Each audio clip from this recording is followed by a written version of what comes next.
Hello everybody, this is Andrew again with Garthakian Gaming, and I've got another video for you today. And today's video is the review of the Dark Angels Codex. This is the second codex released for 6th edition Warhammer 40k.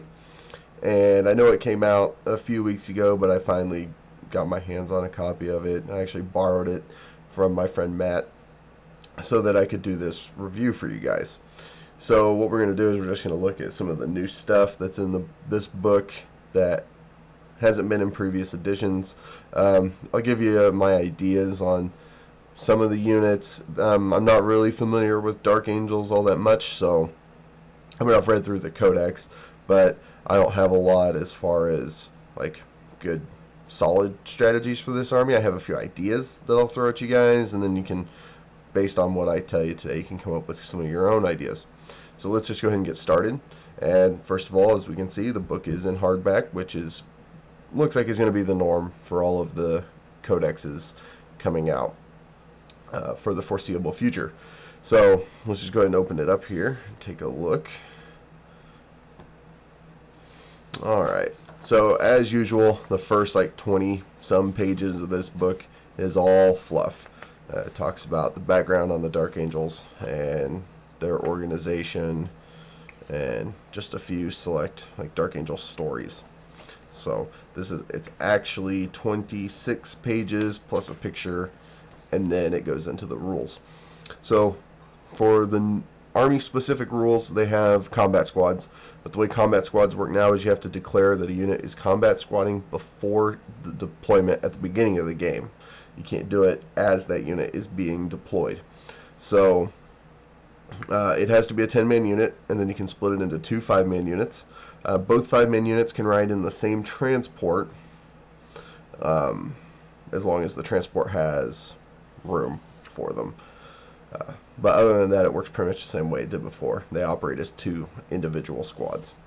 They have a rule called Grim Resolve, which gives that model stubborn. And if a model with Grim Resolve is in a unit, then that unit cannot choose to automatically fail a morale check, which Space Marines can currently do. And then they have another rule called Inner Circle, which makes them fearless and preferred enemy Chaos Space Marines. Now, not everything has that, obviously, but there is a lot of Chaos Space Marine hate in this book. So they're definitely going to be an interesting fight, especially since those are the 2 armies that you get in the new Dark Vengeance starter box. So let's take a look here at Warlord traits. Their first one, Rapid Maneuver, is the Warlord in any unit he's in can either roll 2 dice when they run using the highest, or add a d6 to any turbo boost they make, or flat out move if it's Master Samael on his Landspeeder. They have the Hunt. The Warlord or the unit he is with slays the enemy Warlord in assault, then you get an additional victory point. Courage of the Lion. The Warlord and all friendly units within 12 inches roll an additional die for leadership tests and discard the highest. For the Lion, gives the Warlord and his unit Furious Charge. Brilliant Planning. While the Warlord is alive, you can increase or decrease your reserve rolls by 1 after you've rolled the die. And Hold at all costs. The Warlord and any Dark Angel unit he is in has Feel no pain while within 3 inches of an objective. So those are their Warlord traits. So now we just get into the specific units here. The Company Masters, they're not really that much different than what you'd expect from a Company Master. They do have the Inner Circle rule, which gives them that fearless and preferred enemy Chaos Space Marines. And they come standard with an Iron Halo, and everything else is pretty typical stat line. They have chaplains and they have interrogator chaplains, and the primary difference here is that an interrogator chaplain is 20 points more than a chaplain. What this gives him is Inner Circle, whereas the normal chaplain does not have that. It also increases his ballistic skill from 4 to 5, his wounds from 2 to 3, his initiative from 4 to 5, and his attacks from 2 to 3. So there's the primary differences. We go over to the Librarians. Librarians are pretty standard. Like any other Librarian, they do have the Inner Circle for the fearless and preferred enemy, and they can take powers from Divination, Pyromancy, Telepathy, and Telekinesis. They do start at Psyker Mastery level 1, and they can be increased to 2 for 35 points. Here we have Tech Marines. Tech Marines are listed in the HQ section of this book, but the way it works is for every HQ you take that's not a Tech Marine, you can then take a Tech Marine and he doesn't count as an HQ choice, or doesn't count towards your force organization. Now you can take just Tech Marines as HQs, but those do take up force organization. So basically it's every non-Tech Marine makes a Tech Marine or take up no force org slot. And then for every Tech Marine you can take a unit of Servitors, and against the unit of Servitors don't take up force org slots either for doing it that way. Command Squads, well, again, Command Squads don't take up a HQ slot for every HQ choice that you have. The company champion does have a weapon called the Blade of Caliban.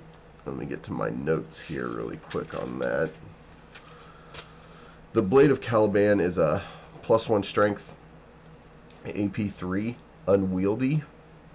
So that's what they give their company champions by default.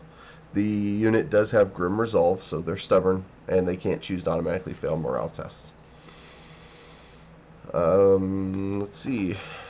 Dark Angel Space Marines, this just talks about tactical, assault, and devastator squads, and that they have Grim Resolve. I mean, that's really the only special thing there. They do have access to the tactical squads can get plasma cannons relatively cheap. It's like 15 points for a plasma cannon if it's a 10-man unit. We'll look at that stuff when we get to the points section. Here are company veteran squads. They're just like regular Space Marines. They just have 1 extra attack, 1 extra leadership, and they do have some different weapon selection options. They can get more special weapons, for example, and stuff like that. Scouts aren't anything that you wouldn't expect from scouts. You know, infiltrate, move through cover, scout, and that's pretty much it for scouts. Nothing too exciting there. Dark Angel tanks don't really have anything new to them. Rhinos can repair immobilized results on a 6 if they don't want. Weapon options are pretty much the same as they've always been. So again, nothing too thrilling here. But now here, though, the Land Raiders are pretty much the way they've always been, with one exception. They have this Deathwing Vehicles rule that they can take. In order to take the Deathwing Vehicle rule, though, the vehicle does have to be purchased as a dedicated transport for a Deathwing unit, and then it's required to pay the upgrade to make it a Deathwing Vehicle, which is 35 points.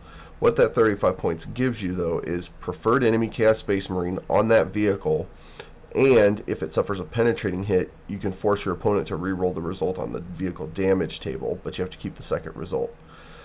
So that goes on all the Land Raiders that are bought as dedicated transports for Deathwing units. Any other Land Raider, it won't have it. That option is also on, or that rule is also on their Venerable Dreadnought, which is right here. But the drop pods first, nothing new here. They function the same way, still have drop pod assault, don't do anything too, too different. Actually, nothing different. They do only carry 10 models, though, unlike the ones out of the generic Space Marine book, which I believe can hold 12. And then the Dreadnoughts, like I said, the Venerable has the Deathwing Vehicle rule, Weapon Skill 5 and Ballistic Skill 5 instead of 4 and 4, like a typical Dreadnought.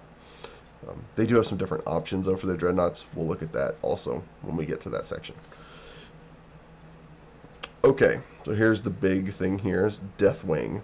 There's 3 different Deathwing squads now. There's the Deathwing Terminator Squad, and this takes your standard Marine Terminators, which you have shooty Terminators and then Assault Terminators, and puts them into one unit. And they have Inner Circle, so they're fearless, preferred enemy, Chaos Space Marines, and they have Split Fire, so one model in the unit can declare his shooting at a different target from the rest of the unit. kind of like Space Wolf Longfangs can do. So that's pretty interesting. In addition, they have 2 new rules here. The first one is Deathwing Assault. So any units that are entirely composed of models with this special rule and in Terminator Armor can use this. And after you determine your Warlord traits, you and your opponent, you tell your opponent which of your units are going to do the Deathwing Assault, if any. You don't have to use any of them. And then you secretly choose turn 1 or turn 2. And at the start of the turn that you've chosen, all of your units with Deathwing Assault automatically enter the table from reserve without a die roll. So that's pretty interesting. You can kind of say, well, I'm going to do that on turn 1. So then if your opponent goes first, they just have that 1 turn to try to get prepared for you to drop in all these Terminators. Or if you get to go first, then you get to drop Terminators in response to where your opponent has set up all of his stuff.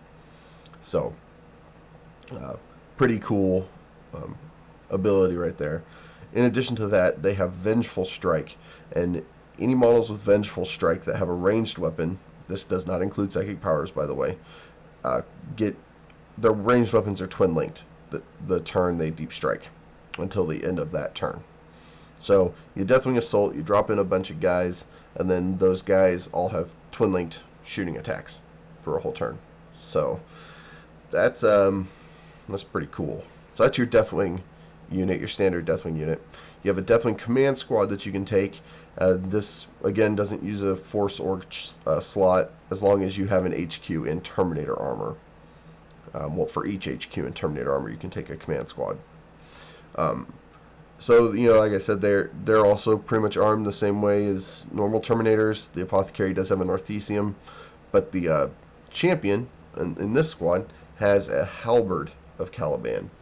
And let me find that in my notes here. The Halberd of Caliban is a +2 strength AP2 two-handed close combat weapon, but it also has Bane of the Traitor. And what that does is when that model attacks a model from any model from the Codex Chaos Space Marines, he improves his AP by 1. So it goes to AP1. Now, in close combat, AP1, AP2, that's pretty much the same thing. But against a vehicle, that's a big difference because you get bonuses if you're AP1. So that's the Command Squad. And then we have the Deathwing Nights. Now this is a new unit in this book. They are purely close combat. And they have every model in the unit, has a Mace of Absolution. And the Mace of Absolution is a melee weapon that has 2 different attack modes, basically. There's the standard mode, which is +2 strength, AP4, Bane of the Traitor, just like that Halberd that we mentioned, so it improves their AP by 1. And it's concussive, but it doesn't go at initiative 1 like a Thunderhammer does. They go at their initiative of 4. So, and they have 2 attacks apiece. So that's actually pretty cool with that weapon. But then there's another mode they can swing the weapon in. It's called Smite Mode. Now if you use Smite Mode, every model in the unit has to use it, and it's once per game. And what it does is it increases their bonus to Strength +6, so Strength 10, and AP2, along with Bane of the Traitor and Concussive still. So it basically ends up giving them all like super Thunderhammer attacks that go at initiative. Really good against like some big, like a big bug or a dreadnought or a vehicle of some type. Something that would be really hard to deal with. They can go in there and drop their once per game ability. And then the Sergeant is actually armed with a weapon called the Flail of the Unforgiven. So he doesn't get that Mace of Absolution ability with the 2 different attack modes. His Flail of the Unforgiven, though, gives him +2 strength and his AP3 base with Bane of the Traitor and Concussive. So it's basically just a 1 AP better Mace of Absolution without the Smite option. They also have Hammer of Wrath, so they cause impact hits when they charge. And then they have two special abilities in addition to this. They have Fortress of Shields. So the way this works is a model with the inner circle special rule, if he is in base to base with 2 or more models from the Knight unit, then he gets +1 toughness. So there's actually a way you can set up like a 5-man unit of these guys, because they all have inner circle.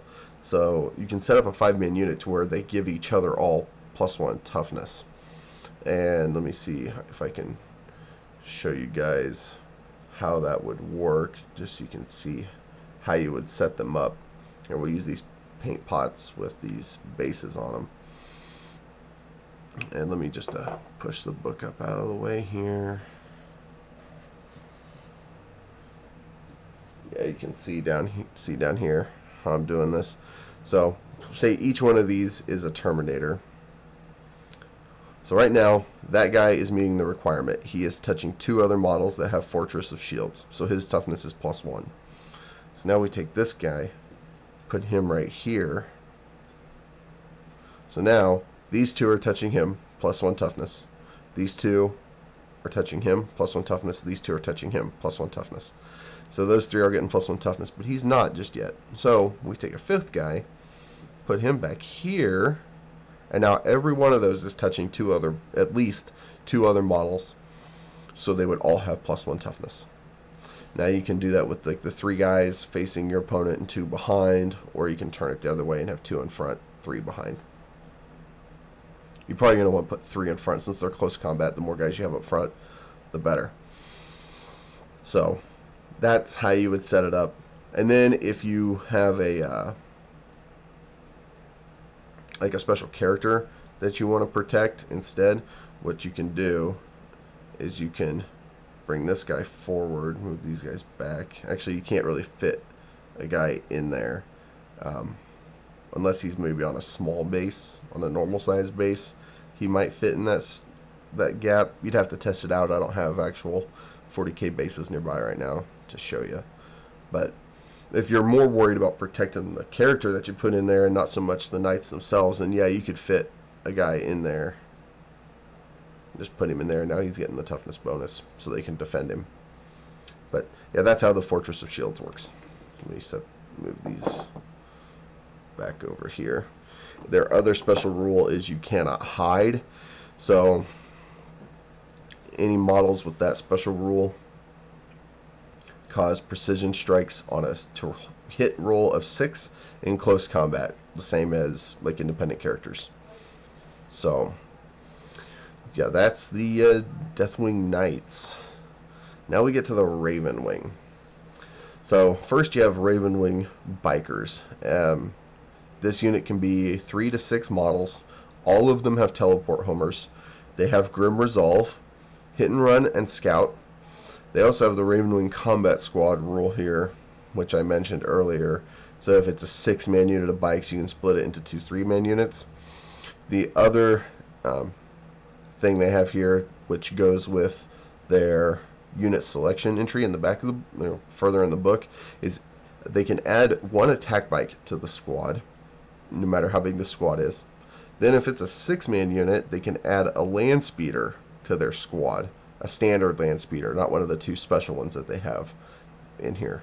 But when you deploy, whether you combat squad the 6-man unit or not, the attack bike operates separately and the Landspeeder operates separately from the squad itself. So with one force organization chart, you could take 6 bikes, an attack bike, and a Landspeeder, and if you combat squad the 6 bikes, you could have 4 units potentially out of that one force org slot.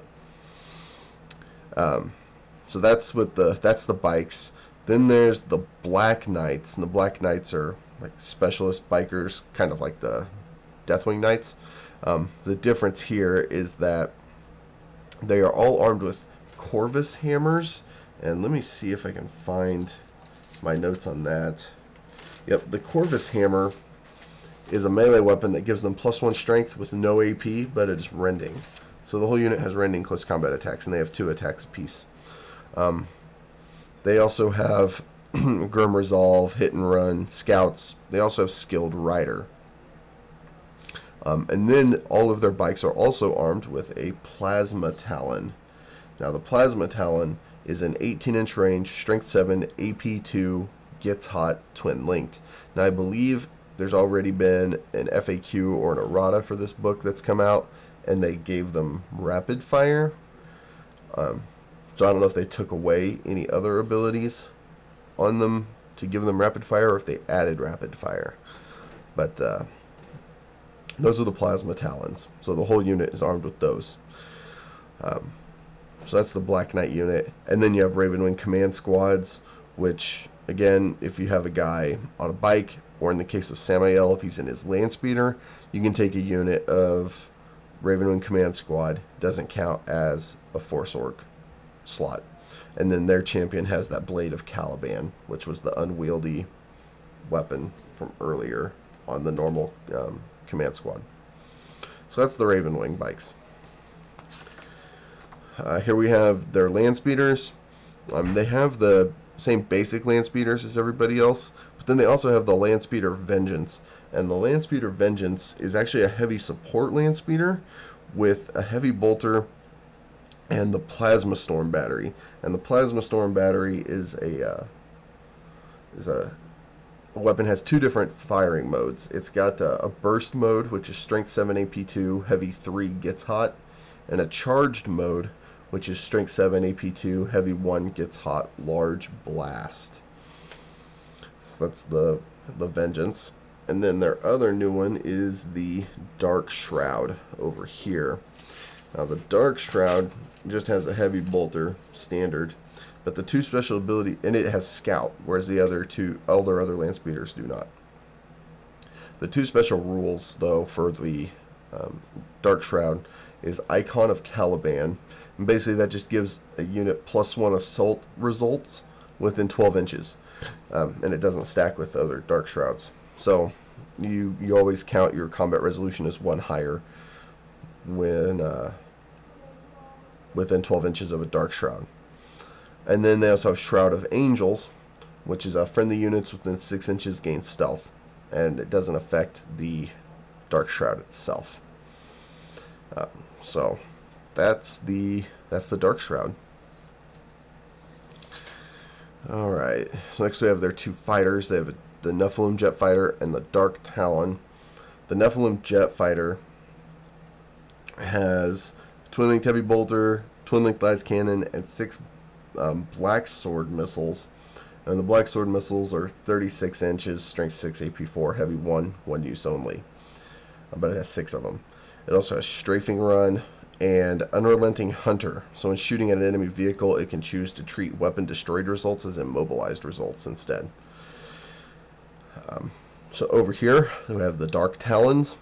The Dark Talon has a pair of hurricane bolters. It has a rift cannon, which is 18 inches, strength 5, no AP, heavy 1, blast, and blind.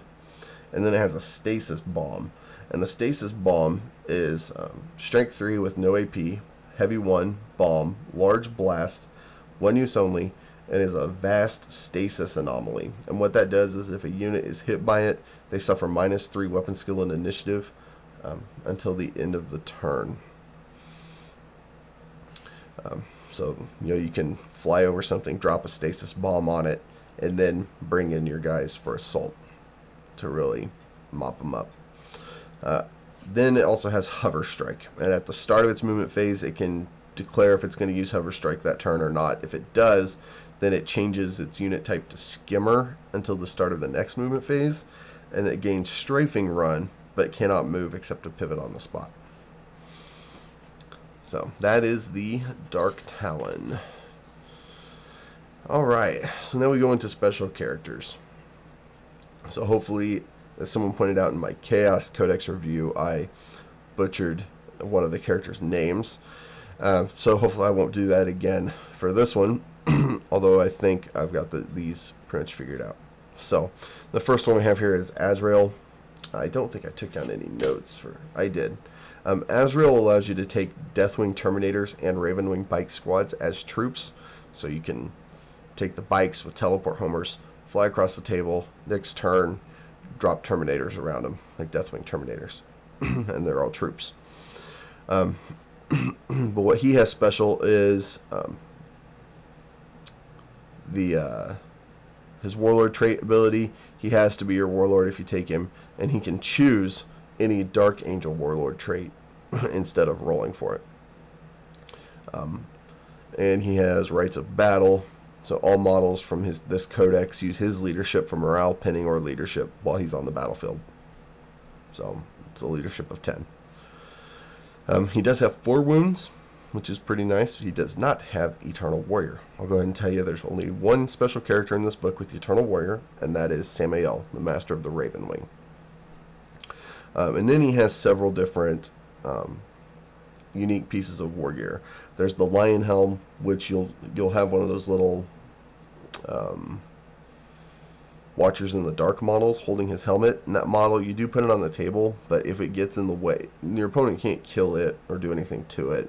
But if it does get in the way, you can just pick it up and remove it. You actually don't really need to put it on the table, but they recommend that you do.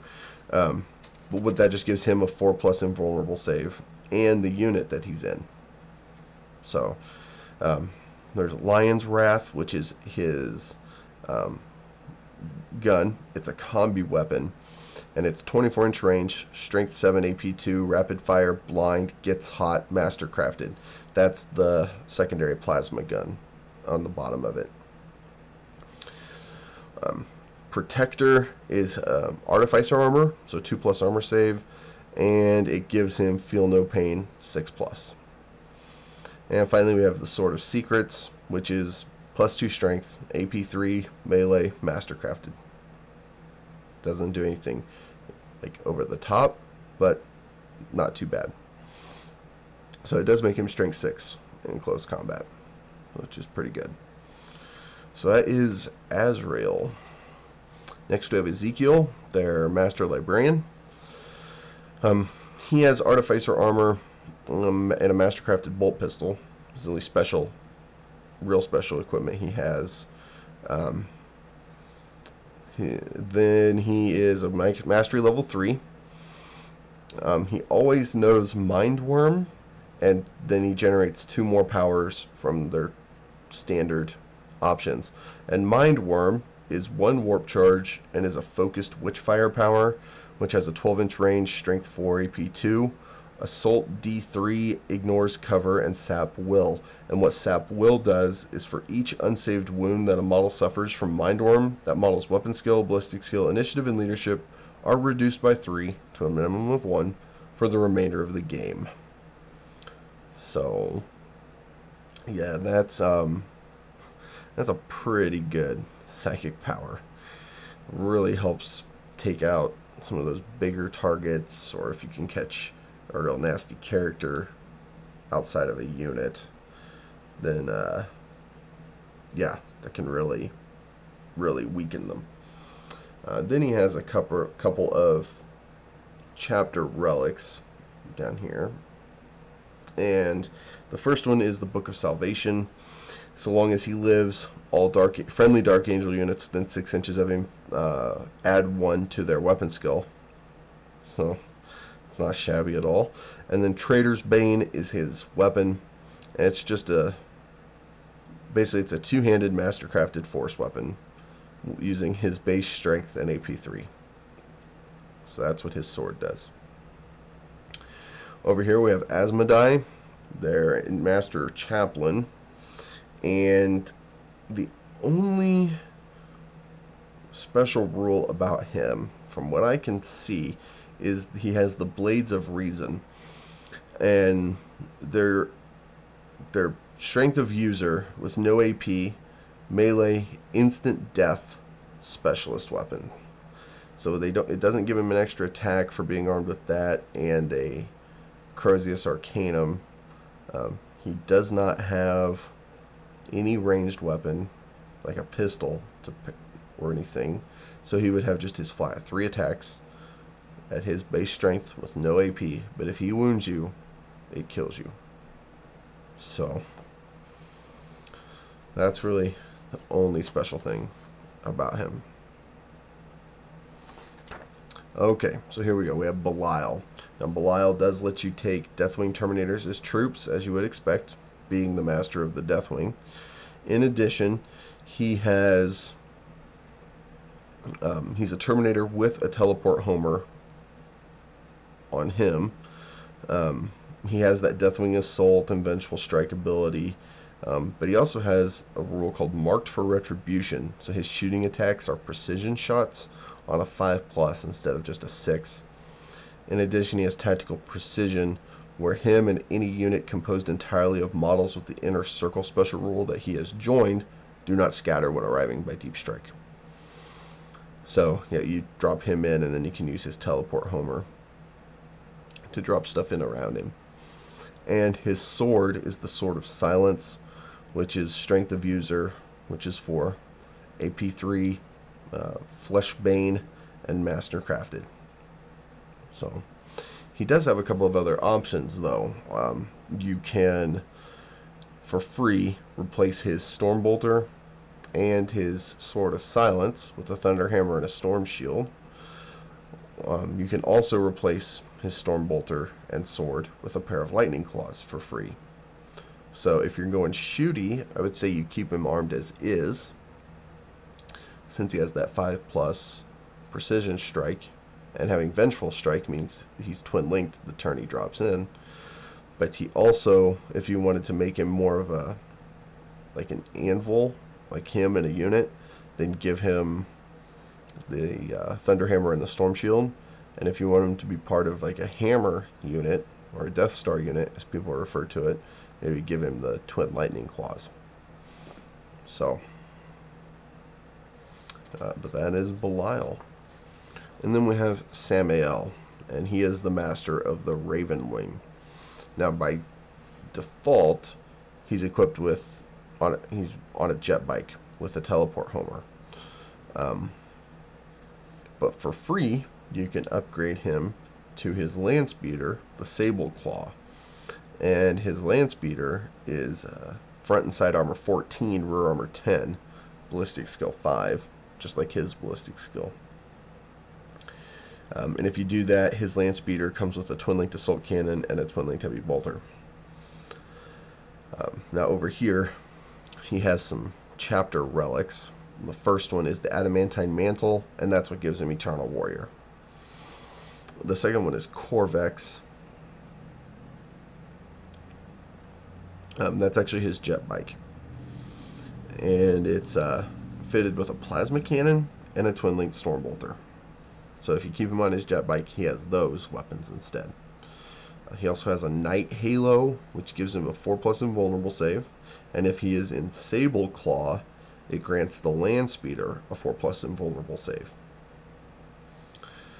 And then he has the Raven Sword. And it's just a, well, I mean, it's Strength of User, but it is AP2, and it's Mastercrafted. And he allows you to, if I didn't mention it, you can take Raven Wing bikes as troops.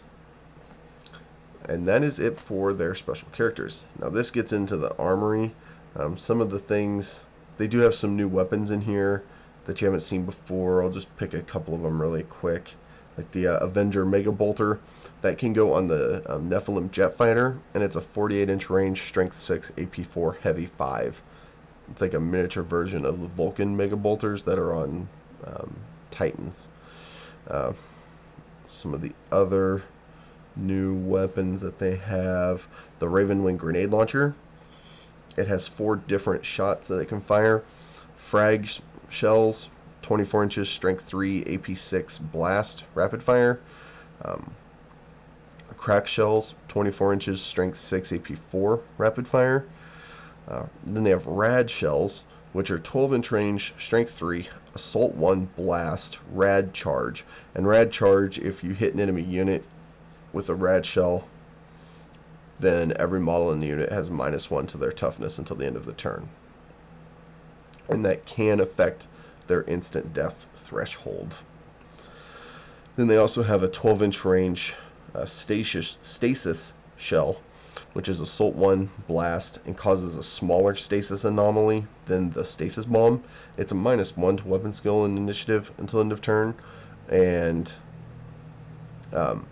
if you hit a unit with that and then hit them with the vast stasis anomaly off of the stasis bomb, you don't stack the two. The stasis bomb's -3 overrides the -1 from the stasis shell.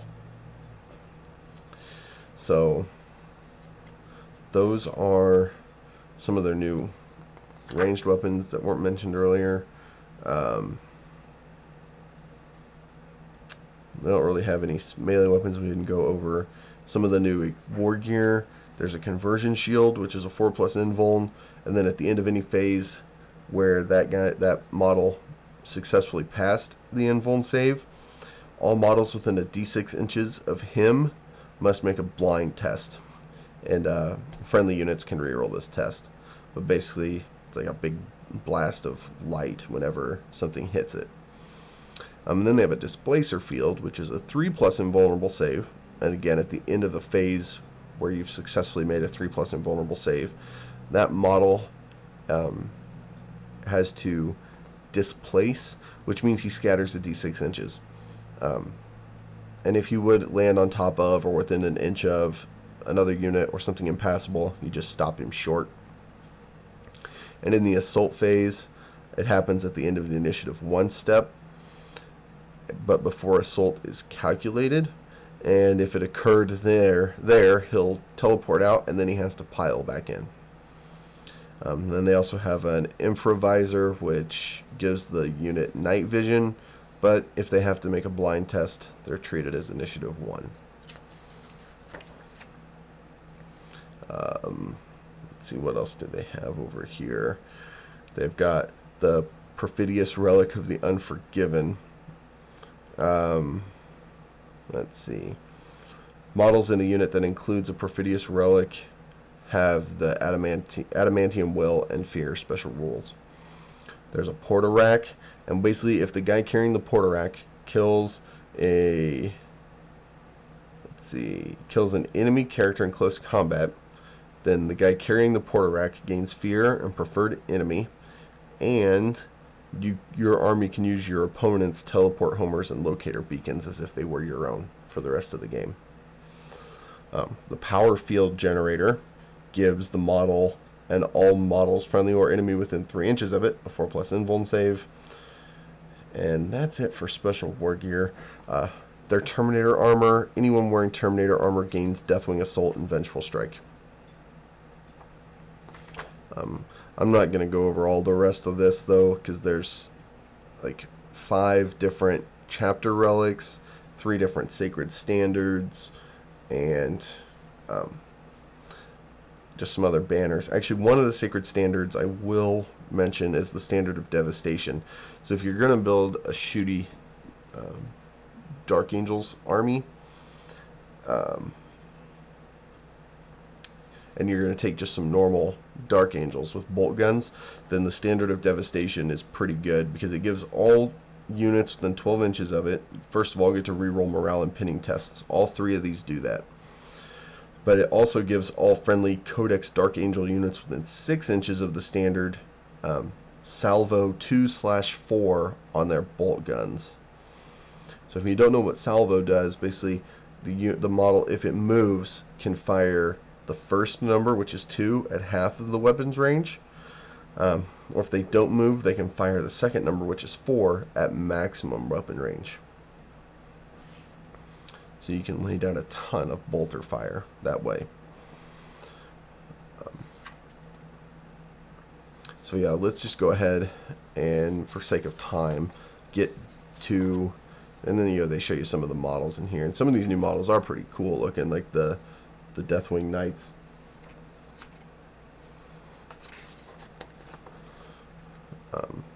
And there's Samuel on his jet bike. That's the Dark Shroud Landspeeder right there. And that's the Vengeance with the plasma battery right up here. So, and then there's their new flyers.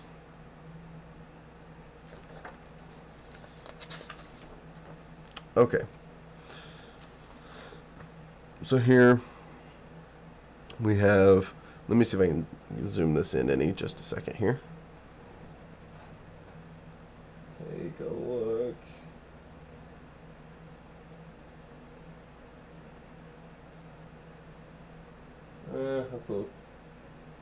There we go. We'll just go with that. So here it tells you, like this is where it tells you that Azrael can take Raven Wing and Deathwing Squads as troops. This tells you about Belial, tells you his options to switch out his weapons, and so on. I mean, really nothing like too thrilling when it comes to the HQs. But let's look at the troops here. So the tactical squad, their plasma gun is 15 points. And if it's less than 10 men, they can take a special weapon or a heavy weapon. If it's a 10-man unit, then you can take a special weapon and a heavy weapon. So they get plasma guns for 15. They get plasma cannons for 15. And that's what a lot of people, tend to ask is how much plasma can you put in a Dark Angels army now? Quite a bit. Let's see what else in here really stood out. For every 5 models in a Deathwing Terminator squad, which first starts at 5-man for 220 points, you can have up to 5 more for 44 points apiece. Any model can take a pair of Lightning Claws for free, or a Thunder Hammer and a Storm Shield for 5 points a guy. But for every 5 models in the unit, you can take one of these weapons. You can take a Heavy Flamer for 10, an Assault Cannon for 20, a Cyclone Missile Launcher for 25, or for 15, you can put a Plasma Cannon on a Terminator. So, there you have it. Terminators with Plasma Cannons. Their Dreadnoughts down here can also take a Plasma Cannon. And yeah, it's 25 points to make it venerable. So it'd be 125, and that automatically gives it that Deathwing vehicle rule. You don't have to pay any additional points for that. Just dedicated transports. Here is the Raven Wing stuff. So, I did mention, actually, let me go back, that I was going to tell you about the veteran squads. So the veteran squads can be up to 10 guys. Any model can replace their bolt gun with a chainsword for free, so they'd have chainsword and bolt pistol for an additional attack. Up to 3 models can take a special weapon, and they've got storm bolters, combi weapons, power weapons, lightning claw or plasma pistol, power fist, or pair of lightning claws. So up to 3 models can have that. Then can have something from there. Then for every 5 full models in the squad, 1 guy can take a flamer, a melting gun, or a plasma gun. And then 1 veteran can replace his bolt gun with a heavy bolter, multi-melta, missile launcher, plasma cannon, or las cannon. So you can potentially have 3 guys with plasma pistols. Again, this is if you're going like heavy plasma, which I think is kind of a cool idea. You could have 3 guys with plasma pistols, 2 guys with plasma guns, and a guy with a plasma cannon. So 6 plasma weapons in that unit. Now, of course, you have to keep in mind you're probably going to lose some of your own guys to your own rolling on your Gets Hot, but that seems okay to me. I always like going with like some kind of theme anyway. So heavy plasma. Okay, fast attack. So here's where it tells you about the taking the extra attack bike and Landspeeder. When you take a Landspeeder as part of the attack squadron, remember it has to be 6 models for you to do this. Then you get to take a Landspeeder from this option here, and these are your Landspeeders that you're used to seeing, which is like a Typhoon or a Tornado or the default Landspeeder. Let's see, anything else in here that I thought really stood out to me? I think that was pretty much it. That Avenger Mega Bolter, like 5-shot bolter, replaces the twin-linked las cannon on the Jet Fighter. Just so you're aware of that. And that's pretty much it. The Landspeeder Vengeance with that plasma battery can replace its heavy bolter with an assault cannon for 20 points, which would make it 160 instead of 140. So, Also, their Land Raider Crusader is the same point cost as the regular Land Raider. Now, that may be something that's in the errata, which came out already. You'd have to take a look at the errata and see. I didn't get a chance to print it out. So, and then they put the nice little fold-out reference sheet in the back like they did for Chaos. And that is it for this book. I really like it. I think it's got some potential. It is apparent after reading through it that it really is geared towards heavily shooty army. Just the way the Deathwing work, getting the twin-linked shots, the turn they deep strike, plus all the different plasma weapons they can take, some of those new ranged weapons that they have, like the Rift Cannon and the plasma Talons and that plasma battery.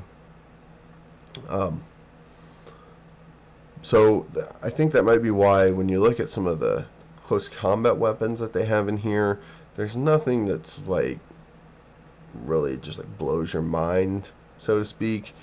I would say going, taking Belial so that you can take Deathwing Terminator Squads, and that's just the standard Terminator Squad. You can't take the Knights as troops, just the standard squad.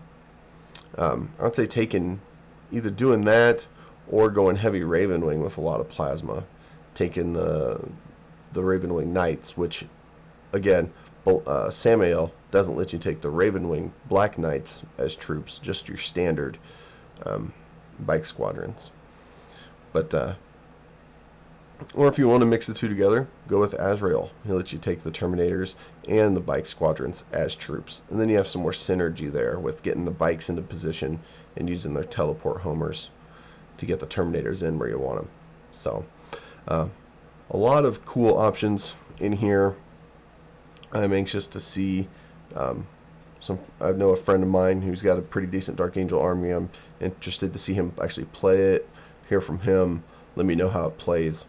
So, if you have any additional questions about this book or any comments about anything that I mentioned, feel free to just leave them in the comment section down below, and I will talk to you guys next time.